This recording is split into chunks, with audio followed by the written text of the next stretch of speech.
It was a case of mistaken identity when a 19-year-old was gunned down on Central in the summer of 2021 and his friend shot and wounded.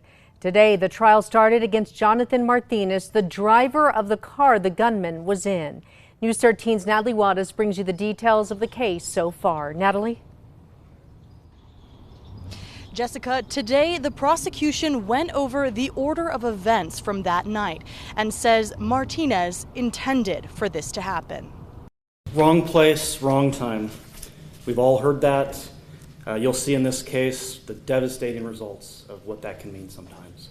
In opening statements, the prosecution detailed how on the night of July 9th into the early morning hours of July 10th, Jonathan Martinez drove around downtown Albuquerque looking for Ronald KRQE, whom he, Assad Moody, and Darius Chavez believed had beat up Moody just a week before. They spotted a group downtown and thought one of the men was KRQE. The unfortunate event of all of this is that Kevin Johnson looks a little bit like Ronald KRQE.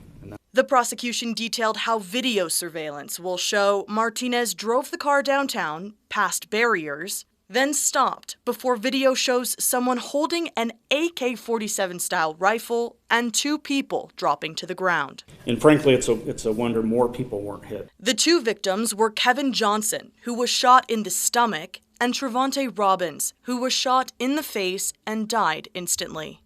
The evidence will show that Jonathan Martinez intended that this happened.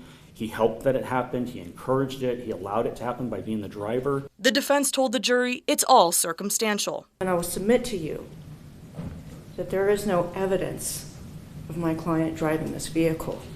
When Mr. Waymeyer calls it Jonathan Martinez's vehicle, he doesn't have any proof of that. The prosecution then quickly went through three witnesses, including emotional testimony from a police officer who responded and took a bullet to his windshield. I couldn't breathe. I'm sorry. An officer, take a second if you need it, but this is obviously a really emotional thing for you to talk about. Brings back terrible memories. I thought I was gonna die. And testimony from Johnson himself. We stepped out into the street and I just heard gunshots and I turned to run and I got hit. The trial is expected to last through the week. Back to you. All right. Thank you, Natalie. The shooter, Assad Moody, was sentenced to 18 years in prison for the killing of Trevante Robbins last year. Charges against the other person in the car, Darius Chavez, were dismissed in 2022.